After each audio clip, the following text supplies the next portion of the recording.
Voltamos aqui pela Paraná Educativa, no programa Falando Francamente, a conversar com o Dr. Plínio de Arruda Sampaio, pré-candidato, diz ele, candidato, dizemos nós, do PSOL à presidência da República. Dr. Plínio, estávamos falando ainda da reforma agrária, da questão da terra. Como está a propriedade da terra num país tão grande quanto o Brasil? Pois olha, o último censo, agora, do IBGE, até eu vi a Brasília para discutir isso com o senhor lá do IBGE, com o representante do Conselho Nacional da Agricultura e eu. Mas o senador, como não veio o cara do IBGE, Sim. ele fez morrer o debate. A presunção é que eles não estão querendo discutir com alguém que conhece os dados. Mas, em todo caso, ficou para a próxima semana. Mas, olha, o Brasil tem, se você olhar, 8 milhões de quilômetros quadrados, ele tem 800 milhões de hectares de terra. Sim. Bom, parte dessa terra é propriedade privada. Tira. Parte dessa terra é reserva florestal. Tira. Parte dessa terra é água. Sim. Lago, etc. Tira. Parte dessa terra é reserva indígena. Tira. Parte dessa terra é terra de domínio público, de fazenda do exército, essas coisas todas. Tira tudo isso. Dá 500 milhões de hectares.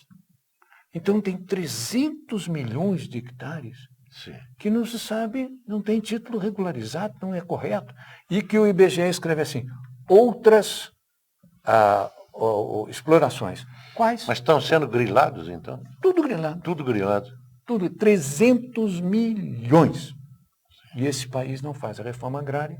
Quando a Constituição escreve as terras devolutas do Estado, as terras públicas devem ser feitas, destinadas à reforma agrária. Mas elas já estão ocupadas, então? Estão ocupadas por pseudo... Por gente que nem paga imposto? Por senhores crutrales. Sim. Né? Por respeitáveis agronegócios. Perfeito. Doutor Plínio, vamos sair da reforma agrária. Que é o meu hobby, exato, é o meu paixão. Mas temos outras questões para um candidato a presidente. A reforma tributária. Fala-se tanto nessa reforma tributária, mas tem aquela conversa meio fajuta, lá de cima, do andar de cima, que diz, é melhor que mais gente pague imposto, porque todo mundo paga menos. Mas são eles que vão pagar menos, e o povo mais pobre vai ter que pagar quando não pagava. Como é que é isso? O Galbraith, que era um grande gozador, dizia que ele ficava muito espantado de ver essa história de que quando o rico paga menos, o país fica mais rico. É um absurdo, entendeu? Sim. Uma reforma tributária, ela tem que corrigir, né, num regime capitalista, é normal, o próprio regime faz com que as águas fluam para os grandes rios. Sim. Quer dizer, no giro da economia, a classe proprietária acaba tendo muito mais. E isso vai esgotando, isso é uma espiral, é uma coisa cumulativa. Então é preciso, e todos os países fizeram isso, uma estrutura tributária corretiva, tanto regionalmente, para que o país possa manter a sua unidade, como setorialmente, para que o capital e o trabalho receba um tanto que ele perde naturalmente no ciclo. Sim. Bom, aqui no Brasil não tem coragem de fazer isso. Então, cada vez mais aumenta a concentração da riqueza, cada vez mais distancia da pobreza. E cada vez mais a classe média é obrigada a sacrificar-se, ensanduichada, enquanto as elites dão sempre um jeitinho de não pagar o imposto como deveriam. É pura verdade. O último artigo do Economist, que não pode ser acusado de ser do meu lado, né? O Economist é do outro lado. Ele diz o seguinte, que é espantosa a riqueza dos ricos do Brasil. Para vocês terem uma ideia, São Paulo é a cidade que tem o segundo número de helicópteros privados do mundo. Do mundo. E se você for uma favela em São Paulo, Carlos, é uma tristeza tão brutal. Sim. O senhor é favorável ao imposto sobre grandes fortunas? Sou. Votei aqui É o imposto do Fernando Henrique, né? Bom, É ele deve estar arrependido disso. É um impostinho, ele Sim. fez cuidadosamente. Sim.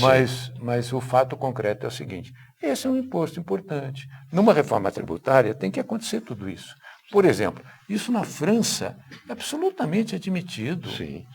Na França, as famílias distribuem logo, porque senão são profundamente taxadas. Sim. Elas já distribuem para os filhos, etc. Sim. Inclusive, domesticamente, isso é muito importante.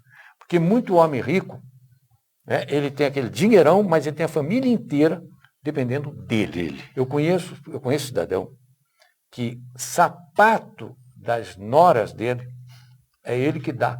Tem que chegar para ele e dizer, doutor, eu preciso de um sapato. Tá Vamos velho, lá, ele dá, é generoso, Sim. mas comanda. Na França, não. Na França, depois de um certo tanto, a família já dá para os filhos, já dão para os netos. Móveis para um, terra para outro. Porque senão vem. Agora, doutor Plínio, e quanto à participação dos empregados no lucro das empresas, que nunca sai também? Olha, você sabe que eu sou socialista, né? Sim. Então, para nós, esse negócio de empresa é complicado. Mas é claro que vai ter que ter empresa. No Brasil tem empresa, vai ter empresa.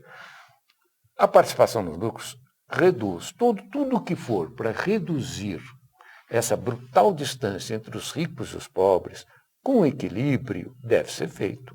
Com equilíbrio. Sim. Essa ideia de que descapitaliza a empresa, que tira o estímulo, não é verdade. Olha, nunca o mundo conheceu tanto progresso como no tempo da social-democracia. Já não estou falando nem do meu. Sim. Não estou falando nem do socialismo, porque o socialismo é outra coisa. O socialismo é a eliminação do desperdício de uma sociedade consumista. Sim. Esse é que é o grande do socialismo. O socialismo é o ecossocialismo. Nós precisamos acostumar a nossa sociedade, nós mesmos, a consumir menos. Nós consumimos brutalmente, inutilmente. Nos matamos para isso, sofremos por causa disso. Mas a massa que não consumia nada e está consumindo um pouquinho, ela não vai aceitar esse seu raciocínio. Pois é. E aí chega um drama do candidato. Você sabe o que é o drama do candidato? Ele dizer aquilo que o povo não quer ouvir. O Galbraith, que é outro do Galbraith. O Galbraith foi, quando ele era mocinho de tudo, Harvard, monstro de inteligência, foi convidado para ser o ghostwriter do Roosevelt, para ser um escritor. Sim. Faz os rascunhos e o presidente lê. E ele escreveu um negócio, o chefe do gabinete chamou e disse assim, não pode isso aí. Disse, por que não pode? Porque o povo não quer ouvir. Disse, como? Mas eu não escrevo aquilo que o povo quer ouvir, eu escrevo aquilo que eu acho que é importante. Que o presidente deve falar. Que eu acho que o presidente deve falar. Então ele demitiu-se. Então, eu quero dizer a vocês, se eu for candidato, eu não vou falar só o que o povo quer ouvir. Eu vou falar aquilo que é fundamental para o país. Vou procurar ser didático, procurar ser pedagógico. Mas uma coisa que eu vou dizer é a seguinte, não, esse consumo popular, que é o acesso a um mínimo. Não, eu estou falando para a classe média alta, estou falando para os ricos. Estou falando para os que têm muito recurso. Os que têm helicóptero. Para os que têm helicóptero, para os que têm piscina. Sim. Para os que têm... Nós não podemos gastar desse jeito.